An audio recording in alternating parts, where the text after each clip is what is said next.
একটি বোতল ছুঁড়ে মারার জন্য আমরা আন্তরিকভাবে দুঃখ প্রকাশ করেছি। এটা অনাকাঙ্ক্ষিত ঘটনা ছিল। সেইটা যদি আপনাদের গায়ে লাগে, জগন্নাথের শিক্ষক শিক্ষার্থীদের এই যে রক্ত জ্বলল, সেটাকে আপনাদের গায়ে লাগে না?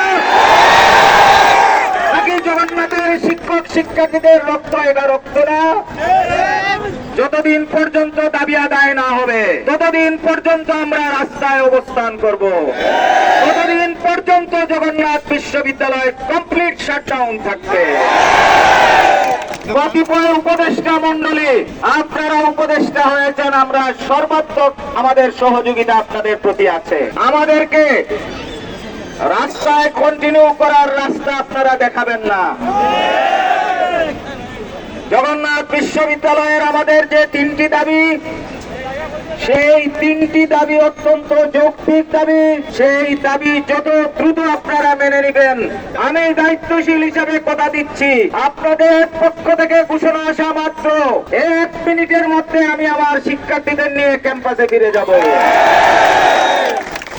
আর যদি দাবি মানা না হয়, কোন প্রকার যদি বুজুং বাজুং চলে এবং আমার শিক্ষার্থীদের গায়ে যদি হাত দেওয়ার অপচেষ্টা করা হয়, আল্লাহর কসম করে বলছি, সেই বুলেট সর্বপ্রথম আমরা যারা শিক্ষাগুরু আছি তাদের গায়ে লাগতে হবে। কালার এক্সপার্ট, জর্জ স্যাপ এবং মাইল্ড অন হ্যান্ডস টেকনোলজি সমৃদ্ধ অরিক্স ক্রিস্টাল ওয়াশ আপনার লন্ড্রি এক্সপার্ট। আপনারা এই আন্দোলনকে সারা বাংলাদেশে বিস্তৃত করবেন না।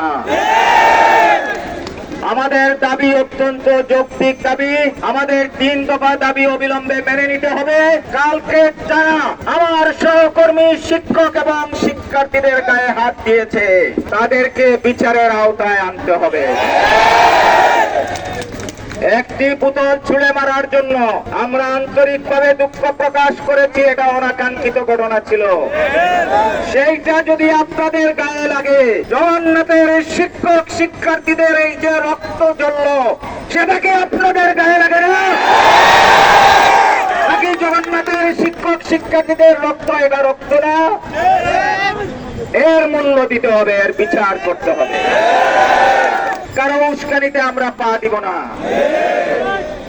মনে রাখতে হবে, দাবি যদি আদায় হয়, এবারের এই আন্দোলনেই আদায় হবে। আর দাবি আদায় না করে আমরা কেউ ঘরে ফিরে যাব না। যতদিন পর্যন্ত দাবি আদায় না হবে, ততদিন পর্যন্ত আমরা রাস্তায় অবস্থান করব।